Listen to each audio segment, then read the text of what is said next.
Sarah, how are you? The funeral you held for your mother was lovely. It must have been a lot to deal with in such a short time.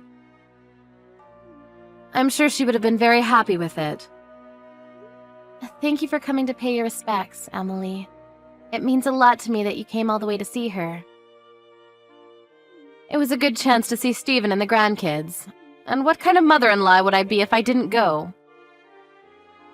Thank you. I really am grateful. I regret that you and my mom didn't have much of a chance to see each other when she was alive. Yes, it really is a shame. She was living with you, wasn't she? It was the first time I'd been inside your house, so I was surprised to see how big it was. It's a wonderful home. We already had the kids when we decided to live with my mom's, so we had it built so that it would feel more spacious and open. We knew that the boys would need more space when they grow up, so we took that into consideration too, but it feels so big and empty now that my mom is gone. That must be hard on you. But you're so lucky. Our house is cramped. I feel trapped all the time. I don't know about lucky. You're living with Stephen's second eldest brother at the moment, aren't you? Yes, and it's horrible. We're living with Thomas and his wife, but I can't bear her. I don't know why he married someone like her. She does nothing but cause trouble. Really? I haven't spent a lot of time with her before, so I don't really know what she's like. I don't know how she can call herself a wife. She always cuts corners on the chores and she complains all day long. She can't discipline her own child either. He runs around the house screaming and shouting. I can't live in a place like that. I didn't know any of that. What does your husband think? Have you spoken about it with him? That's the problem. She acts like such a good girl when he's around. When he's looking, she's the perfect daughter-in-law. She's so two-faced, it's very annoying. I guess that's why I don't feel like we can get on well. Is that so? That does sound problematic. It was a bad idea to start living with Thomas and his family to begin with. There was no way all of us would fit in such a small house. I don't know how they thought it could work. What do you mean? There's 5 of us. My husband, myself, Thomas, and his wife and son. Of course we can't survive in such a small house. It's only natural that we get stressed out by one another. We all need our own private space. I never knew that the situation was that bad. Is it really that stressful living together? Of course, I'm fine with living with Thomas since he's my own son, but I don't like that woman. She irritates me to no end. Every day there's something new to be annoyed about because she's so noisy about every single little detail. She won't even wash my or my husband's laundry with her families and expects me to do it by myself. Can you believe that? There's no point in living with them if she doesn't do anything for us. We're letting her live with us, so she should be a little more grateful. It's your husband's house, but I heard that Thomas and his wife are paying the gas and electricity bills, aren't they? It's not just the gas and electricity. They're paying for the groceries and other things, too. We provide the house and shelter, so the least they can do is pay for all the necessities. My son and his wife are paying for everything at the moment. That must make it much harder to mention that you're not happy with their attitude. I wonder what you could do. I was wondering about that, too. And I realized when I went to visit yesterday for the funeral, with your house being so big, maybe it would be a better idea if my husband and I moved in with you and Stephen. Don't you think that's a wonderful idea? That way we can spend more time with the grandkids, too. We hardly ever see them. Excuse me? My husband and I could move in with you. You've got plenty of space now that your mother's gone. You were saying how it feels big and empty earlier. I'm sure Stephen would be happy with that. I don't think that's the problem. First of all, we only just had the funeral. We built this house with the intention of living with my mom, so it's filled with memories of her. And we've already discussed this before with Stephen and your husband. I remember that we all decided that we wouldn't move in together, and that you would move in with one of Stephen's brothers instead. So you don't mind living with and taking care of your own mother, but you don't feel any obligation towards your in-laws? Do you have a problem with living with me and my husband? Like I said, I didn't decide that alone. I didn't mean anything by it, but my mother did put a lot of money into building this house too. So she had every right to live with us. She's gone now, but the kids will be getting much bigger from now on, so Steven and I have already made up our minds that we'll stick with the first decision and not live with you both. I'm sorry if I've made you feel unwelcome, but that's just what we've decided. And what would you do about your current house? Are you going to give it to Thomas and his wife? I don't want to give them our house, but your house is much bigger and it's new too. It'll be much easier for us to live in. I think it's a good idea for us to move in with you and Steven. I'm really sorry, Emily, but I don't think that's possible. Living together will be a bit difficult for a lot of reasons.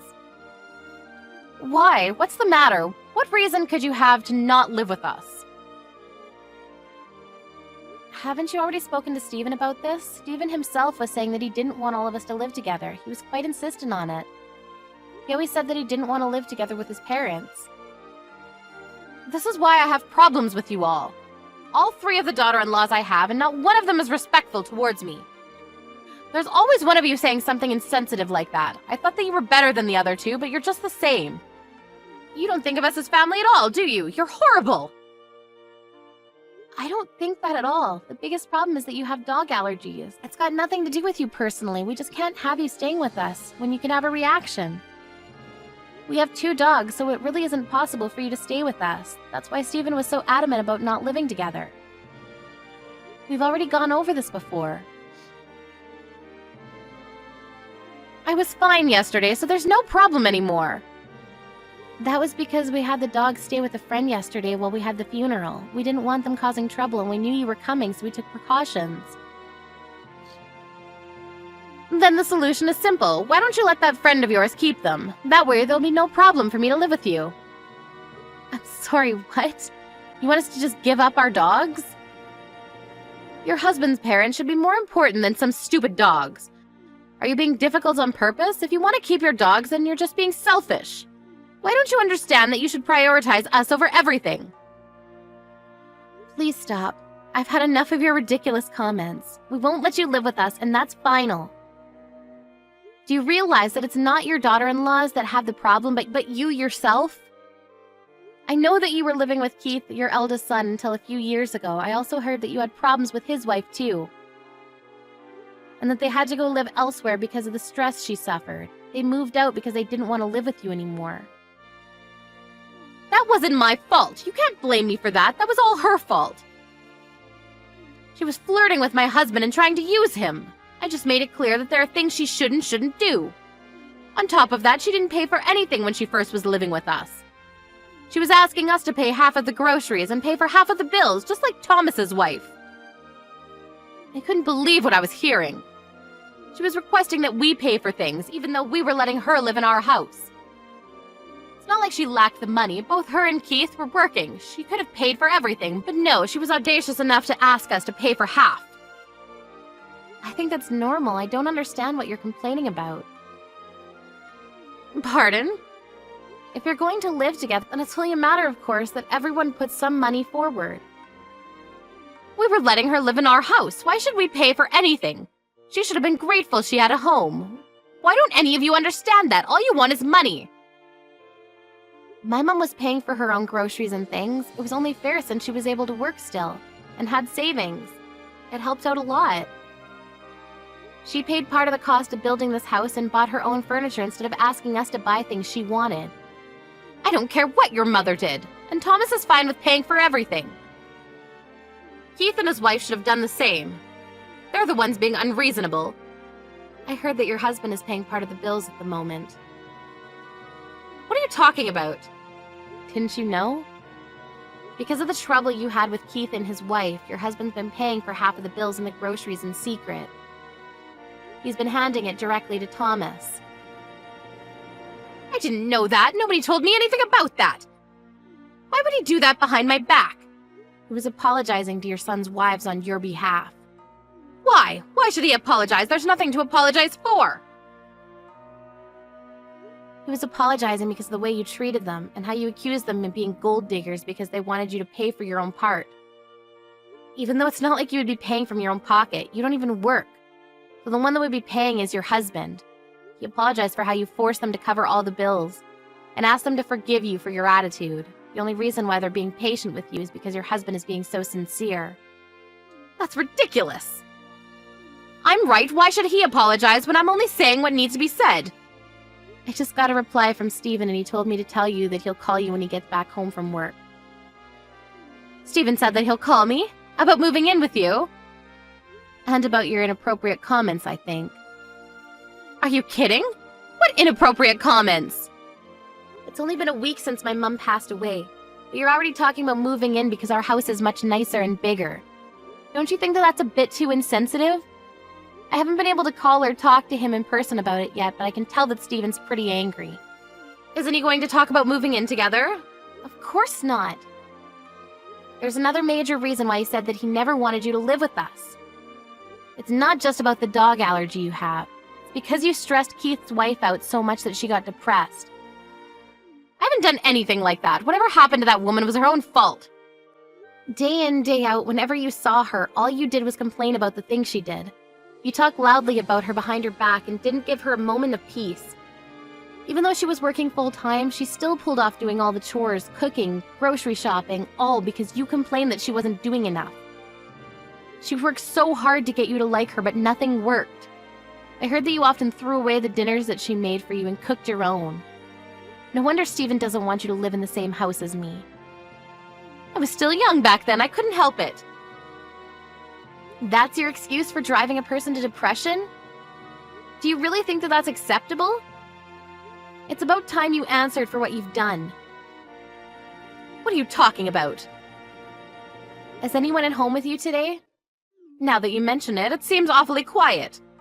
Thomas's wife and his son are always so noisy, but I don't hear anything. I wonder if they've gone out. What about someone much closer to you? Someone much more important? Wait, I don't think my husband is home. I'm completely alone. Do you know where Richard is? He hardly ever goes out this late. What's going on? I hate to be the one to tell you, but your husband and Thomas's family have decided that they're going to move out. What? I don't understand. We have a home right here. It's small, but there's no need to buy another place. My husband and I can move in with you, and everything will be perfect. They say that they're going to move into a bigger apartment, just the four of them. You can't be serious. I haven't heard anything like that. I don't think they've told you. What am I supposed to do? Where do I go? The people you consider noisy have moved out for you, so you can stay in the house you've always lived in. Legally, it's your husband's, but if it's you by yourself, I'm sure it'll feel much bigger. That's what you wanted. I'm sure you'll be more comfortable by yourself. Who's going to take care of me? What am I supposed to do? Cook and clean and do grocery shopping all by myself? Why isn't anyone picking up the phone? I don't understand. They've all abandoned me. I guess they all got tired of enduring your abuse. We don't live too close, so I've never had to spend a lot of time with you.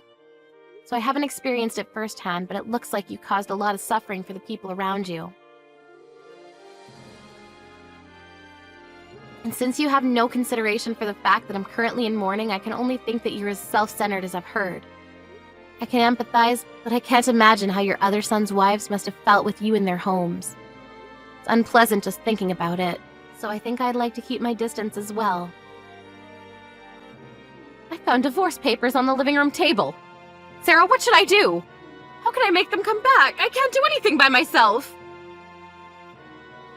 I think you should give your husband the divorce and let them live in peace. It means you have to pay all the bills and do all the housework by yourself. But that's what you get for not being thankful for all the support you've had up until now. Your husband is graciously letting you live in the house he bought after all.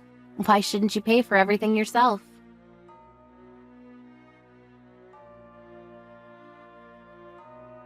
Thomas and his family moved out with Richard into an apartment, leaving Emily alone in her husband's house. The apartment they moved into wasn't as big as their old home, but they were able to live in peace and stress-free. So they all got on well and took care of one another. On the other hand, Emily had no choice but to divorce her husband at a late age. She tried begging Stephen and Keith for help, but her eldest son had already had enough of his own mother after she caused his wife to get depression and had cut ties with her a long time ago. He didn't answer any of her calls or her pleas for help. Stephen was furious with his mother after he found out how insensitive she had been towards his wife and told her to never call them ever again.